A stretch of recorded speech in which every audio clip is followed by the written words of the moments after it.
शाळेतून आल्याबरोबर एवढी घाई आमची कशासाठी असते ते तर सांगते, पण दुपारी इकडे माझं वादळ झोपलं होतं ना, आम्ही झोपून तेवढं शांत असतो आणि तो झोपल्यानंतर तो तर होतो शांत, पण घरात पण खूप शांत. त्या वाटाण्याच्या शेंगा तशाच पडल्या होत्या फ्रीजमध्ये आणि सुकून पण चालल्या होत्या. मग भाजी करताना भाजी टाकायला वाटाणे सोपे जातात म्हणलं आता त्याच निसून ठेवते.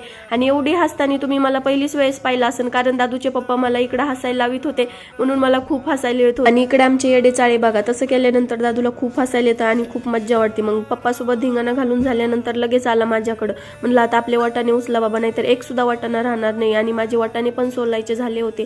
मग वाटाणे सोलून झाल्यानंतर इकडे डब्यामध्ये भरून फ्रीजमध्ये मस्त ठेवून दिले. आणि शाळेतून आल्याबरोबर आमची घाई याच्यासाठी असते की इकडे सगळे सायकल खेळायसाठी थांबलेले असतात, म्हणून आल्याबरोबर कपडे न चेंज करता लगेच सायकल काढायची आणि त्यांच्यासोबत खेळायला जायचं. आता मग मला स्वयंपाकाला लागायचं होतं, मग लगेच दादूला ऑकरमध्ये टाकलं आणि ऑकरमध्ये टाकल्यानंतर मग मी त्याला असे मुरमुरे खायला देत असते. मग तो सगळे एक एक करून सगळे मुरमुरे खाऊन. आणि मला आज ह्या छोट्याल्या बटाट्याची भाजी बनवायची होती. बटाटे धुवून घेतले आणि कुकरला उकडायला ठेवले आणि बटाटे उकडल्यानंतर मग इकडे भाजी बनवायला घेतली. आणि अशी भाजी बनवल्यानंतर खरंच खूप छान लागते.